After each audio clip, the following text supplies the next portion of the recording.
Hit TV అభిమాన ప్రేక్షకులకు స్వాగతం. నేను మీ నాగేంద్ర కుమార్. నిన్న రాత్రి జరిగిన Ustaad Bhagat Singh pre release event సందర్భంగా deputy chief minister and power star Pawan Kalyan గారు మాట్లాడుతూ అన్నయ్యని అంటే చిరంజీవి గారిని ఫంక్షన్కి గెస్ట్గా పిలుద్దామని డైరెక్టర్ హరీష్ శంకర్ అంటే ఆయన ఏమన్నారో హరీష్ శంకర్తో ఓ మాట చెప్పారు. అంటే హరీష్ అన్నారు చిరంజీవి గారిని పిలవాలి అని మాట్లాడుతాను, ఫంక్షన్ పిలవాలి అది అంటే చెప్పాను. మీకు హీరో కావాలి అంటే నన్ను పిలవండి, మీకు తమ్ముడు కావాలంటే చిరంజీవి గారిని పిలవండి. చిరంజీవి గారి పక్కన ఉంటే ఏమైపోతుంటే నేను హీరో అన్న సంగతి మర్చిపోతాను. నాకు ఏం మాట్లాడాలో కూడా తెలియదు నాకు ఒక్కసారి. హీరో కావాలంటే అంటే ఉస్తాద్ భగత్ సింగ్ సినిమాకి హీరో కావాలంటే నన్ను పిలవండి, లేదా తమ్ముడు కావాలంటే చిరంజీవి గారిని పిలవండి. ఎందుకంటే ఆయన ముందు నేను మాట్లాడలేను, ఆయన అంటే నాకు ఒక రకమైన అదే ఆ మాటల్లో ఉన్న అర్థం అనమాట. ఒక గౌరవం, అభిమానం, ప్రేమ, వీటన్నిటితో పాటు నేనేం మాట్లాడలేను ఆయన ఉంటే కనుక వేదిక మీద అని చెప్పడం అన్నది ఇవాల్టి మాట కాదు ఇది. ఎందుకంటే మొదటి నుంచి చిరంజీవి గారు అంటే నాగబాబు గారికి కానీ, మెగా బ్రదర్ నాగబాబు గారు కానీ, పవర్ స్టార్ పవన్ కళ్యాణ్ గారు నిజంగా అంటే రామలక్ష్మణులు అంటాం చూడండి. ఆ రాముడు చిరంజీవి గారు అయితే యువతల మెగా బ్రదర్ నాగబాబు గారు, అవతల పవర్ స్టార్ పవన్ కళ్యాణ్ గారు ఇద్దరు కలిపి ఒక లక్ష్మణుడి కింద చెప్పాలన్నమాట. అంత ఒక డెడికేషన్ చిరంజీవి గారు అంటే బ్రదర్స్గా.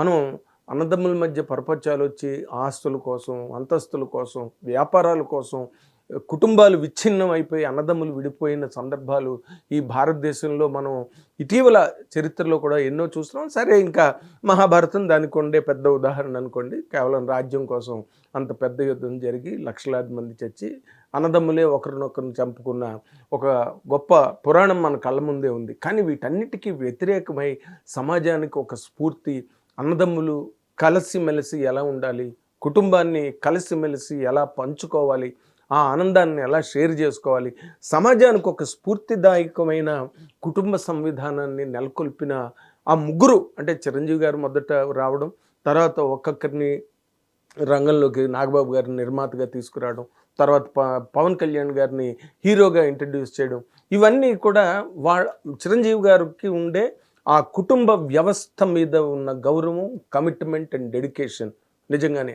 అయితే పవన్ కళ్యాణ్ గారు నిన్న అన్నమాట ఇప్పుడుది కాదు.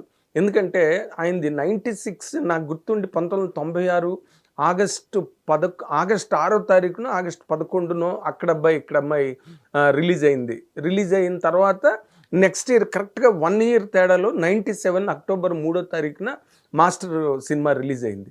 రిలీజ్ అయిన ఫంక్షన్కి అంటే 100 days function, master 100 days function if I remember 98 జనవరి 10న వైజాగ్లో చాలా గొప్పగా ఘనంగా అంటే 100 డేస్ ఫంక్షన్స్ ఇలా జరుగుతాయా అనిపించేటట్టుగా అప్పుడే కొత్తగా ర్యాంప్ ఒకటి సెట్ చేసి ప్రముఖ నిర్మాత గీతా ఆర్ట్స్ అధినేత అల్లు అరవింద్ గారు ముందుగా 3-4 రోజులు ముందుగా అక్కడికి వైజాగ్ వెళ్ళి అక్కడ మొత్తం కార్యక్రమాలన్నింటినీ పర్యవేక్షించి ఒక అద్భుతమైన రంగాన్ని సిద్ధం చేశారు. అక్కడ మెగాస్టార్ చిరంజీవి గారు వస్తున్నారు అని. నాకు తెలిసి చిరంజీవి గారి 100 డేస్ ఫంక్షన్ జరగడం కూడా వైజాగ్లో అదే మొదటిది. ఆ రోజున అంటే సముద్రం అంతా ఆ రోజున అక్కడ ఉన్నదా అనేటట్టుగా ఆఖరిని పోలీసులు కూడా చికాకు పడిపోయారు. ఆ రోజున ఇలాంటి ఫంక్షన్లు ఇక్కడ జరపకూడదని. నేను సైడ్ లైట్స్ అని అప్పుడు నేను జ్యోతి చిత్ర ఆంధ్రజ్యోతి సంస్థలో పనిచేస్తున్న దాంట్లో సైడ్ లైట్స్ అని పోలీసులు ఏం మాట్లాడారో అది కూడా రాసినప్పుడు ఆ ఫంక్షన్లో పవన్ కళ్యాణ్ గారు మొట్టమొదట వేదిక ఎక్కి మొట్టమొదట మైక్ ముందుకు వచ్చి మాట్లాడిన మొట్టమొదటి సందర్భం అది. ఆ రోజున ఆయన అన్న మాట నాకు ఇప్పటికీ చెవుల్లో వినిపిస్తుంటుంది.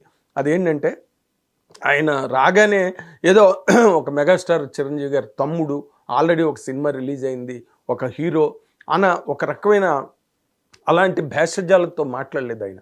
ఆయన మాట్లాడిన మాట ఇప్పటికీ నాకు గుర్తు. అదేంటంటే, మీలాగే నేను కూడా చిరంజీవి గారి అభిమానిని, మీ అభిమానుల్లో నేను కూడా ఒక అభిమానిగా మాత్రమే ఇక్కడ మాట్లాడుతున్నానని చెప్పడం. ఆ మాట అనగానే అసలు స్టేడియం అంతా కూడా ఆ మాటకి దద్దరిల్లిపోయిందనమాట. అంటే ఆయనలో ఉండే ఒక నిఖార్సైన ఖచ్చితమైన వ్యక్తిత్వం అన్నది ఆ రోజు నుంచే ఉన్నది ఆయనకి. కొత్తగా అంటే పువ్వు పుట్టగానే పరిమళించును అన్న మాట అంటుందే, అవి ఊరికే పుట్టిన మాటలు కావు అవి. ఆ రోజు నుంచి మాస్టర్ ఫంక్షన్ దగ్గర నుంచి నిన్న ఉస్తాద్ భగత్ సింగ్ వరకు, అంటే ఎప్పుడు 96, 97, 2025 ఈ మధ్యలో పవర్ స్టార్ పవన్ కళ్యాణ్ గారు పవర్ స్టార్గా ఎదిగి, పవన్ కళ్యాణ్ గారు పవర్ స్టార్గా ఎదిగి అండ్ ఎన్నో బ్రహ్మాండమైన హిట్లు, ఒక వైల్డ్ ఫైర్ ఇమేజ్, ప్రజల్లోని అసలు ఆయనకున్నంత పాపులారిటీ. ఒక్కొక్కసారి అయితే చిరంజీవి గారు పవన్ కళ్యాణ్ అని చిరంజీవి గారు అంటే కూడా అసలు 3 నిమిషాల పాటు మాట్లాడనివ్వనంత కమోషన్ దద్దరిల్లిపోయి ఆడిటోరియంస్, మా చిరంజీవి గారినే మాట్లాడనివ్వనంత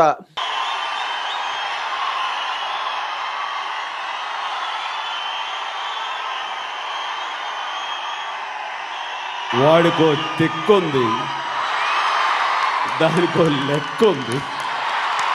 పాపులారిటీ, క్రేజు, ఆ డిమాండు సంపాదించుకున్న తర్వాత, ఆయన పవర్ స్టార్గా ఎదిగిన తర్వాత కూడా ఎప్పుడు చిరంజీవి గారి పట్ల ఆయన చాలా అంకిత భావంతో, ఎంతో అణుకువతో, ఒబీడియన్స్తో చిరంజీవి గారి పట్ల ఉండడం అన్నది నిజంగా పవన్ కళ్యాణ్ గారి తాలూకా ఒక వ్యక్తిత్వ వికాసానికి లేదా పరిపుష్టమైన వ్యక్తిత్వానికి అది గొప్ప నిదర్శనంగా నిలబడుతుందన్నమాట. అంటే అది కొన్ని పర్సనాలిటీ డెవలప్మెంట్కి సంబంధించిన విషయాల్లో ఇదొకటిగా నేను చెప్తున్నా. తర్వాత ఇంకో సందర్భంలో ఆయన మాట్లాడుతూ, చిరంజీవి గారు ఆయన కష్టపడి రాత్రి పగులు పనిచేసి, నాకున్న షూలు లాంటివి కూడా ఆయనకి లేవు, ఆయన ఏదో ఎవరో ఇచ్చిన, అంటే షూటింగ్లో ఏ షూ ఇస్తే అది వేసుకుని షూటింగ్ చేసి అర్ధరాత్రి వరకు అపరాత్రి వరకు చేసి ఆయన ఇంటికి వచ్చి ఇంకా షూ కూడా ఇప్పుకోలేని మునుగులకు దెబ్బ తగిలి, కాళ్ళకు దెబ్బలు తగిలి, పాదాలకు దెబ్బలు తగిలి ఇలాంటి, ఎందుకంటే ఆయన ఫైట్స్ అన్నీ కూడా డూపులు లేకుండా చేసిన మొట్టమొదటి హీరో మెగాస్టార్ చిరంజీవి గారు, ఏది ఇండియన్ సినిమాలోనే లేదా వరల్డ్ సినిమాలోనే. అలాంటి సందర్భంలో ఆయన ఇంటికి వచ్చి ఒళ్ళు తెలియని ఒక అలసటలో ఇంటికొచ్చి పడుకుని పోతే పవన్ కళ్యాణ్ గారు వెళ్ళి ఆ షూస్ ఇప్పి, ఆ సాక్స్ కూడా ఆయనే ఇప్పిన సందర్భాన్ని ఒక సభలో ఆయన గుర్తు చేసుకుని, మా అన్నయ్య వచ్చేటప్పటికి ఏదైనా చేద్దామని తపంతో పాపం ఆయన సాక్స్ తీస్తే కాళ్ళు వాచిపోయాయి, ఆ షూ కూడా వచ్చేది కాదు, చెమటతో తడిచిపోయేది. ఆయన షూలు తీసి ఆయన పాదాలు తుడిచి అది చేస్తే మాకు ఒక చిన్నపాటి ఉపశాంతి మాకు లభించేది, ఎందుకంటే ఇంత కష్టపడుతున్నాడు ఇంతమంది కోసం అనేది.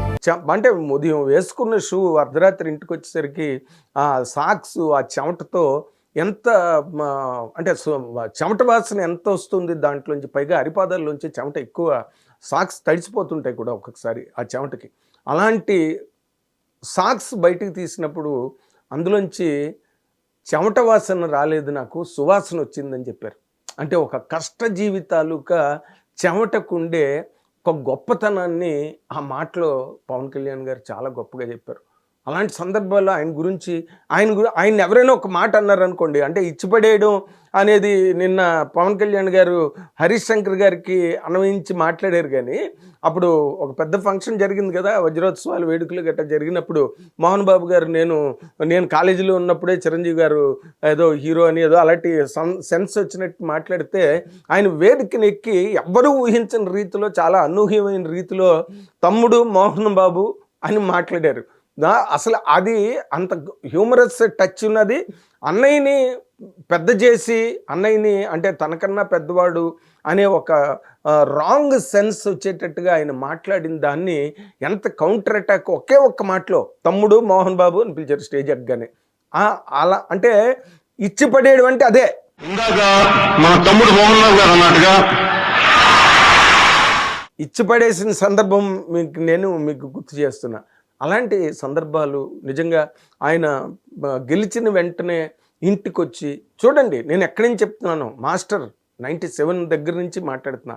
98 జనవరి 10 100 డేస్ ఫంక్షన్ వైజాగ్లో, ఆ రోజు నుంచి మీరు తీసుకుంటే మొన్న ఆయన కష్టపడి, ఆయన రాత్రి పొగలు ఒళ్ళు బద్దలు కొట్టుకుని ఎన్ని యాత్రలు చేసి, ప్రజాయాత్రలు చేసి, ఎన్ని ప్రసంగాలు చేసి, ఎన్ని రకాలుగా ప్రాణాలకు తెగించి, ఆ సందర్భం, ఆ రోజునున్న వాతావరణం నిజంగా ఒక రకమైన భయానకమైన వాతావరణం. ఎందుకంటే ఎలక్షన్ల రణరంగంలో అసలు ఏమి జరుగుతుందో, ఎలా జరుగుతుందో కూడా తెలియని ఒక పరిస్థితుల్లో ఆయన ఎంత గుండె నిబ్బరంతో, ఎంత గుండె దిటవుతో ఆయన ఎలాంటి ఛాలెంజ్లు విసిరి ఆ రోజున ప్రతిపక్షాల మీద ప్రజల్లో ఒక రకమైన చైతన్యాన్ని తీసుకొచ్చి పవర్లోకి ఆయన కష్టం అది అంతా కూడా పవన్ కళ్యాణ్ గారి తాలూకా బ్లడ్ అండ్ స్వెట్ అన్నమాట. అలాంటి ఒక గెలుపు 21 సీట్లకి 21 సీట్లు గెలిచి ఆయన వచ్చినప్పుడు అక్కడి నుంచి డైరెక్ట్గా చిరంజీవి గారి ఇంటికి వెళ్ళి చిరంజీవి గారి కాళ్ళ మీద మోకరిల్లి పడ్డం అన్నది మనం ఎంత వైరల్ అవ్వాలో అంత వైరల్ అయింది.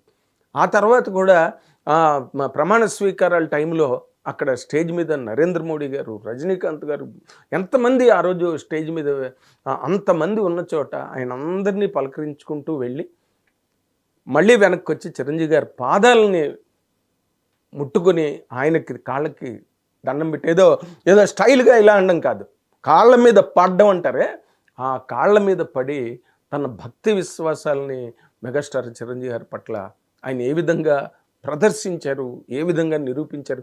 అవి ఊరికే ఏదో పబ్లిక్ కోసం, ఏదో పబ్లిక్ ఎప్రిసియేషన్ కోసం చేసిన పనులు కాదు. ఆయన వ్యక్తిగతంగా అంతరాంతరాలలో నిబిడీకృతమైన నిక్షిప్తమైన ఆయన మెగాస్టార్ చిరంజీవి అలా అన్నయ్య గారంటే ఆయనకుండే ఆ అచంచలమైన భక్తికి అవి తార్కాణాలుగా. సరే ఇంకా నాగబాబు గారు అయితే మరి ఇంకా ఆయన మెగాస్టార్ చిరంజీవి గారిని తన్నన్నా పడతారు, తను మాట అనొచ్చు, ఇంకో రకంగా విమర్శించవచ్చు, ఇంకో రకంగా తోలనాడచ్చు.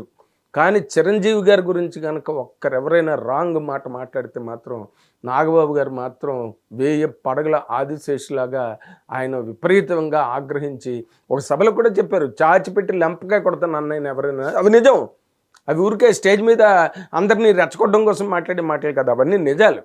ఎందుకంటే ఆయన చెప్పారు కదా, మాకు ఒక దారి వేసి మా అందరికీ మా నాన్న తర్వాత నన్ను అన్నం తిన్నావా అని అడుగుతాడు, ఏదో కొడుకులాగా, నేను చిన్న కుర్రాళ్ళలాగా అడుగుతాడు అన్నయ్య నన్ను అని చెప్పి మాట్లాడడం. ఇవన్నీ కూడా ఈ రోజున చిన్న చిన్న ప్రపంచాలతో కుటుంబాలు విచ్ఛిన్నం అయిపోతున్న ఈ ప్రస్తుత వర్తమాన సామాజిక స్థితిగతులలో నిజంగా మెగాస్టార్ చిరంజీవి గారు, మెగా బ్రదర్ నాగబాబు గారు, పవర్ స్టార్ పవన్ కళ్యాణ్ గారు నిజంగా వాళ్ళు ఈ సమాజానికి గొప్ప దిక్సూచికలు, దిశానిర్దేశకాలని చెప్పడానికి ఏమాత్రం సంశయించనక్కర్లేదు.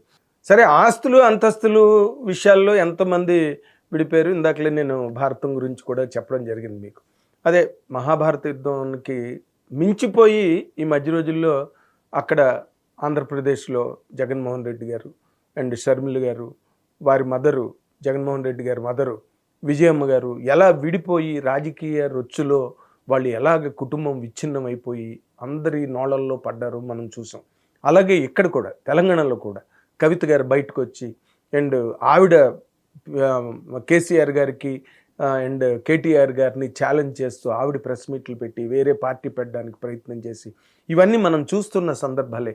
ఇలాంటి సందర్భంలో కూడా వాళ్ళు రాజకీయ రంగంలో ఉన్న రాజకీయంగా విభేదించినప్పటికీ కూడా ఎంతో సంయమనంతో చాలా గంభీరమైన పద్ధతిలో ముందుకెళ్ళి పవన్ కళ్యాణ్ గారు అండ్ ఒక సభలో కూడా చెప్పారు, రాజకీయాలు వేరు, సినిమాలు వేరు, రాజకీయంగా నేను దూరం కావచ్చు మెగాస్టార్ చిరంజీవి గారికి అన్న మాట అన్నారు. కానీ ఎక్కడ తగ్గాలో ఎక్కడ నెగ్గాలో అన్నట్టుగా త్రివిక్రమ్ శ్రీనివాసరావు డైలాగ్ లాగా అవన్నీ అనుక్షణం పవన్ కళ్యాణ్ గారికి ఉపయోగపడతాయి. సరే, ఇంకా మెగా బ్రదర్ నాగబాబు గారు అంటే పవన్ కళ్యాణ్ గారు వెనకతల ఆయనకి ఏ రకమైన పేరు ప్రఖ్యాతులు అక్కర్లేదు, ఏ రకమైన రికగ్నిషన్ కూడా అక్కర్లేదు ఆయనకి. ఏదో తర్వాత రోజుల్లో ఆయనకి ఎమ్మెల్సీగా ఇచ్చారు, కానీ ఆయన చాలా నిస్వార్థంగా బ్రదర్ తమ్ముడు గెలవాలి, ఆయన ఆశయాలు గొప్పవి, ఆ ఆశయాల ద్వారా ప్రజా సంక్షేమం చాలా విరివిగా సమృద్ధిగా జరుగుతుందని నమ్మి రాత్రి పగలు జనసేన సైనికుడిగా రాత్రి పగలు తమ్ముడు కోసం పనిచేయడం జరిగింది. ఎప్పుడు ఎక్కడా కూడా ప్రపంచాలు లేకుండా, ఎక్కడా విభేదాలు లేకుండా, ఎక్కడా కూడా భావ వైరుధ్యం కూడా లేకుండా ఒకే తాటి మీద ముగ్గురు నడవడం చూస్తే ఎంత ముచ్చటగా ఉంటుందండి.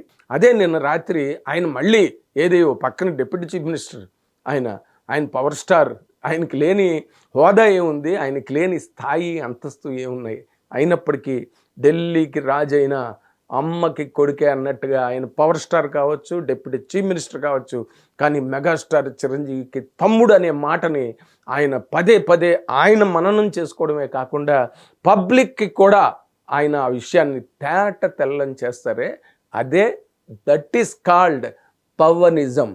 Thank you very much. Hit TV app ఇందులో short news, live news, entertainment shows, movies, digital magazines తో పాటు మీ జిల్లా వార్తలను కూడా ఫ్రీగా చూడొచ్చు. ఇంకెందుకు ఆలస్యం, వెంటనే హిట్ టీవీ యాప్ ని డౌన్లోడ్ చేసుకుని ఫ్రీగా ఎంటర్టైన్మెంట్ పొందండి. Hit TV app. Hit TV app. Please download Hit TV app. Hit TV యాప్ని ఫ్రీగా డౌన్లోడ్ చేసుకొని ఎంజాయ్ చేయండి. మీకు నచ్చిన ఎంటర్టైన్మెంట్ కోసం హిట్ టీవీ యాప్ ని ఫ్రీగా డౌన్లోడ్ చేసుకుని ఎంజాయ్ చేయండి. హిట్ టీవీ యాప్ని డౌన్లోడ్ చేసుకుని ఆస్వాదించండి, ఆశీర్వదించండి. ఇంతమంది సెలబ్రిటీలు హిట్ టీవీ యాప్ ని డౌన్లోడ్ చేసుకోండి అని చెప్తున్నారంటే ఎంత మంచి యాప్ ఆలోచించండి. అమెరికా అమెరికా అమెరికా అమెరికాలో చదవాలనుకునే వాళ్ళకి విశ్వసనీయమైన పేరు మన శౌర్య కన్సల్టెన్సీ. UK లో 1 year masters. UK లో 1 year masters. 2 years work permit up to 5 years visa. Contact Saurya Consultancy. Contact 89851 89851.